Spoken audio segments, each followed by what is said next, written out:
Welcome back to Friday Night Chat. Dave can't make it tonight, so we're so sorry to say, but I am thrilled to introduce y'all to a friend of mine, Michael Smallwood, and I, we've known each other since playwriting class at the College of Charleston. Yeah. 2006. We both graduated in 2009, and so we must have met in like 2006. Yeah, 2006. Somewhere in there, yeah. Somewhere in there. Mr. Franklin, right? And the Piccolo Spoleto. We'll get into all of it, but we've been following each other's careers on Facebook, and I know that you have become a very accomplished playwright and actor. Tell us about. Okay. Yeah, like what do you do? Let's see. I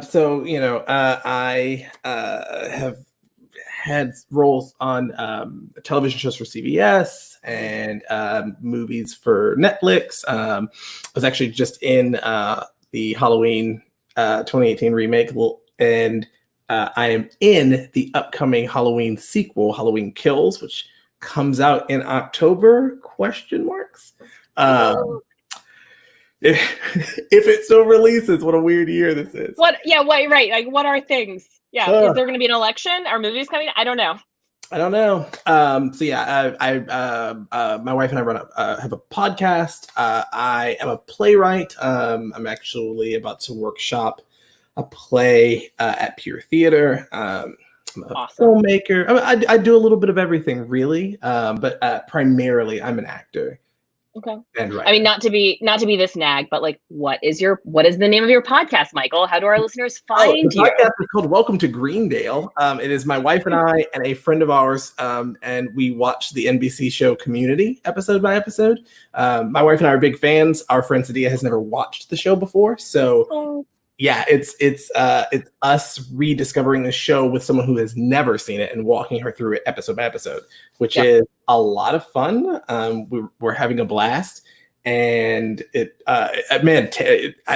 one of the weirdest experiments, because take one of your favorite shows that you throw on all the time and just binge watch, and I dare you to now sit down and have to watch one episode every week.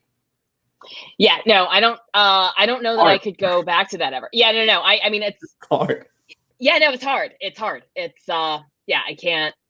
I feel like I refuse to start shows that haven't released all of their seasons, because I won't wait. I went through, Game of Thrones took me through 3 boyfriends, right? Same one, the first, we just stuck with the first guy's HBO password, but it's like 3 whole relationships where you got to know what counts you're watching.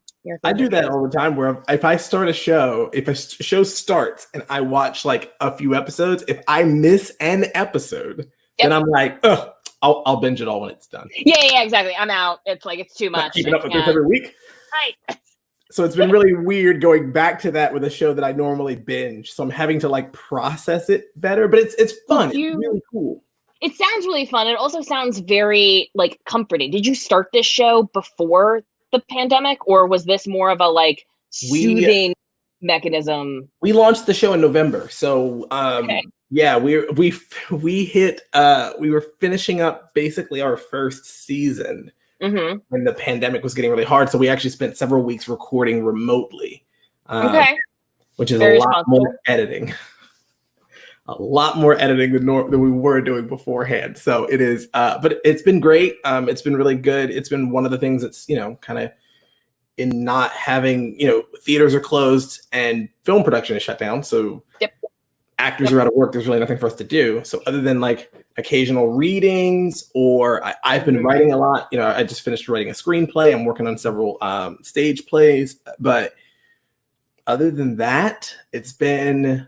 I just have time. So like the podcast has been really great. Interacting with fans has been really great. Those are the things that have kind of gotten me through. Yeah. So. Yeah, it's such a strange time. It feels like such a strange time to be an artist, but it also feels like such a strange time to not be an artist, because I feel like this is one of the things that we talked about on the first episode when Dave and I were first getting together to do this, which was very much the result of the pandemic. I was like, I'm going to talk to somebody or I'm going to lose my mind. And And on one level, this is, of course, incredibly destabilizing and no one knows what's happening next. But I feel like as a community, artists never know what's happening next and are sort of always at the whim of, I don't know, my words are failing me, but the fate and their really capriciousness. It's been really interesting to see other people have to sort of live the way artists already live. Like as an actor, I go through periods of unemployment just because I don't have the next gig lined up. Right, exactly. I don't know what's coming next. And so that has been interesting to sort of see like, oh, y'all are like trying to figure out when you're going back to work. I've been wondering that since we wrapped the last movie I did in November. Like, I don't know what I'm doing next, right? Like, so and now we're all grappling with like, what is work and will there be ever? Yes. Are we going back and how is that going to work and what is that feel going to look like? But what's been helpful for me is having the time to like sort of sit and like focus on certain things that like. Mm-hmm. You know, I'm working out more than I was before because I don't have anywhere else to be. So I'm just here. Mm-hmm. Yeah. I'm cooking my meals way more because I'm not going anywhere. So like there are going to be things that will be and I'm writing a lot more because it's how I'm passing the time even like, okay, you know what? You're definitely going to finish this screenplay. You have nowhere else to go.